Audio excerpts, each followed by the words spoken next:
আমার পক্ষ থেকে, কাপ্তের পাশের পক্ষ থেকে, সাংবাদিকদের পক্ষ থেকে আমরা সাদর সম্মান জানাই। কারণ আমরা এরকম গুণীজন পোর্ট্রেট হতে পারে, ফটো একটি ফটো 10টি কথা বলে, ছবি কথা বলে, সেই কথাগুলি আপনাদের মাধ্যমে অতীত থেকে উঠে আসছে। আমিও প্রত্যাশা করি কাপ্তে ঐতিহ্য, অপরূপ সৌন্দর্য নীলাভূমিগুলি ফুটে উঠবে, মানুষ জানতে পারবে, বিশ্ব জানতে পারবে, দেশ জানতে পারবে।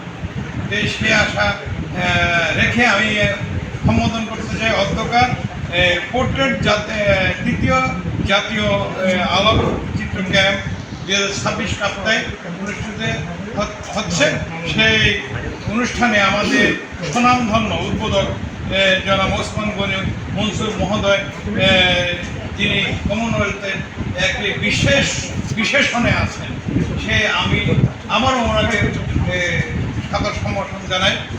পাশাপাশি অধ্যকার সবার গুণীজন ও অভ্যাগত উপস্থিতি সবাইকে আমার পক্ষ থেকে সালাম জানিয়ে আমার বক্তব্য আমি শেষ করলাম। আসসালামু আলাইকুম।